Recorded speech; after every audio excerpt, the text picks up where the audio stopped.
अस्सलाम वालेकुम व्यूअर्स, उम्मीद है खैरियत से होंगे। 9th कंप्यूटर साइंस की न्यू बुक के चैप्टर 7 का लेक्चर 2 पढ़ेंगे, जिसमें हम की कंपोनेंट्स पढ़ रहे थे कंप्यूटेशनल थिंकिंग के। लास्ट लेक्चर में हमने पढ़ा था जी इसका पहला की कंपोनेंट जो कि था डीकम्पोजिशन, और आज हम पढ़ेंगे पैटर्न रिकॉग्निशन। ये दो टॉपिक्स आज के लेक्चर में हम पढ़ेंगे। देखते हैं पहले पैटर्न रिकॉग्निशन क्या है जी। Pattern recognition involves looking for similarities और the patterns among and within the problem. यानी उसमें हम ऐसी चीज देखते हैं कि जो आपको गिवन प्रॉब्लम है उसमें क्या क्या चीजें सिमिलर हैं या कोई ऐसा पैटर्न जो सिमिलर हो उसको हम रिकॉग्नाइज करते हैं, फाइंड आउट करते हैं। For instance, if you notice that you always forget your homework on Mondays, you might recognise a pattern and set a reminder specifically for Sundays.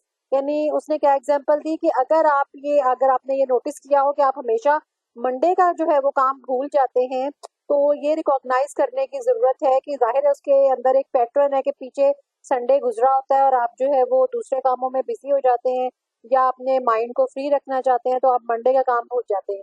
इसलिए इसको रिकॉग्नाइज करके तो हम एक रिमाइंडर सेट कर लेते हैं संडे के लिए कि हम मंडे का काम जो है वो हमने परफॉर्म करना है। Pattern recognition is an essential aspect of the computational thinking. It involves identifying and understanding the regularities or patterns within a set of data or the problem. यानी जो सेट ऑफ डाटा गिवन होता है उसके अंदर हम common उसके अंदर जो हम पैटर्न देखते हैं या रेगुलरिटीज देखते हैं, उसको आइडेंटिफाई करते हैं और उसको अंडरस्टैंड करते हैं। Let us consider the example of recognizing pattern in the areas of the squares.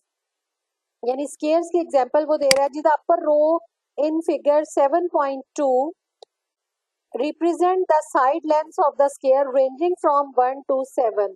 अब इसमें देखते हैं कि फिगर 7.2 क्या है। देखिए आपकी फिगर 7.2 है, इसमें देखें वो क्या कह रहा है। क्या पैटर्न को रिकॉग्नाइज हमने करना है कि the upper row in figure represent the side lengths of the square.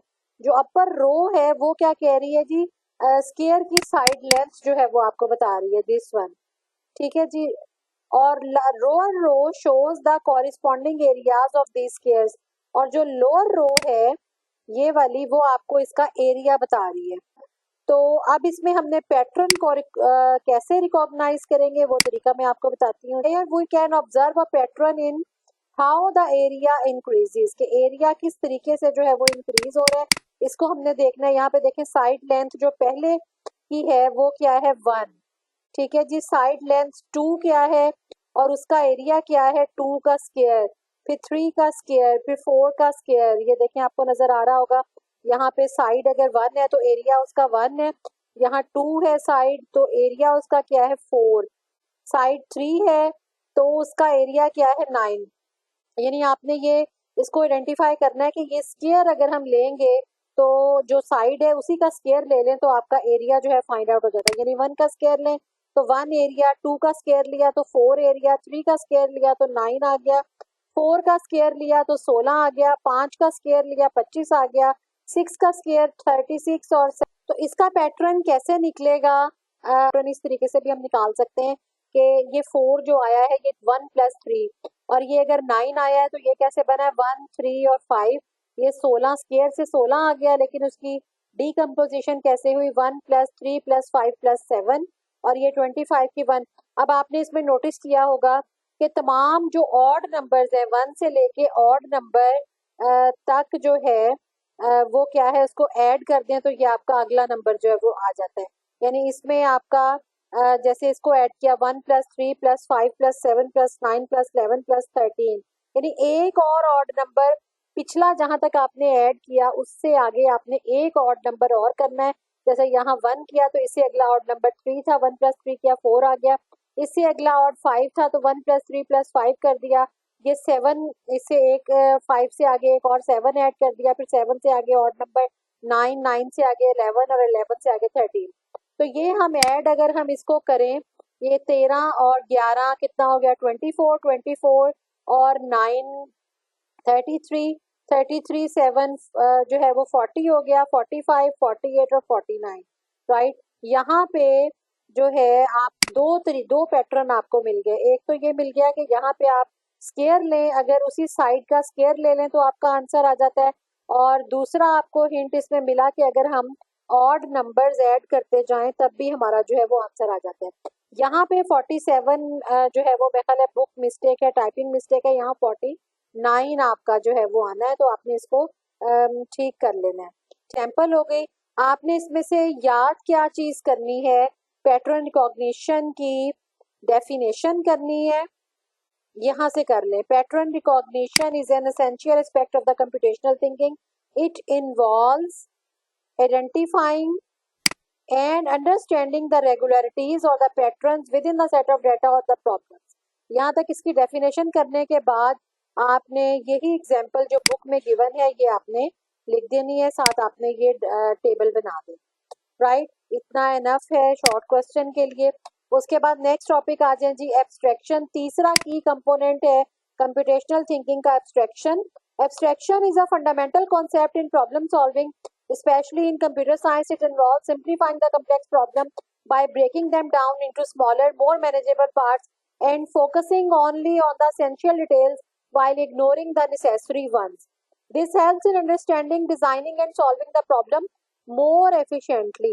Abstraction में क्या होता है कि हम एक कम्प्लेक्स प्रॉब्लम को, कम्प्लेक्स क्वेश्चन को हम ब्रेकिंग डाउन कर लेते हैं, ब्रेक डाउन कर लेते हैं स्मॉलर और मैनेजेबल पार्ट्स में।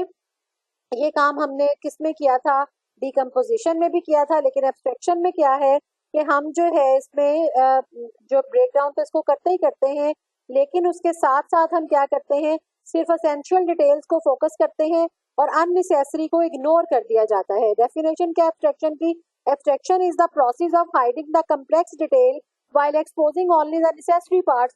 It helps reduce complexity by allowing us to focus on the high level overview without getting lost in the detail। कि अपनी बहुत ज़्यादा डिटेल में लॉस्ट होने की बजाय हम इसके जो बहुत अहम पार्ट होता है सिर्फ उसको देखते हैं, उसकी कम्प्लेक्सिटी को जो है वो हम रिड्यूस करके और सिर्फ उसको जो है वो फोकस करते हैं हाई लेवल जो है उसके पोर्शन के ऊपर। एग्जाम्पल क्या है जी, making a cup of tea. High level steps क्या होंगे उसके, boil water, add tea leaves और tea bags, steep for a few minutes, pour into the cup and add milk sugar if desired. ये इसके की कंपोनेंट है, की steps हैं, बेसिकली हाई लेवल स्टेप्स हैं।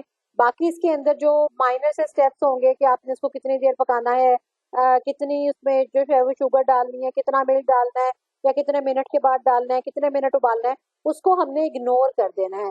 तो एब्स्ट्रैक्शन को आप यहीं से इसको डेफिनेशन और उसके एग्जाम्पल जो है वो ये याद कर सकते हैं। इधर वीडियो पसंद आई होगी, पसंद आए तो लाइक करें, शेयर करें अपने फ्रेंड के साथ, ताकि वो भी जो है वो सॉल्व एक्सरसाइजेज भी मैं आपको बता दूं कि चैनल की playlist 9th computer science and entrepreneurship 2025 में अपलोड कर दी गई है। उसके तमाम जो है कंप्यूट करने वाले क्वेश्चंस वो भी सॉल्व करके आपको जो है वो अपलोड कर दिए गए हैं। तो अपने तमाम फ्रेंड्स तक शेयर करें, फेसबुक पे शेयर करें ताकि बाकी लोगों का भी भला हो। नेक्स्ट वीडियो तक अल्लाह हाफिज।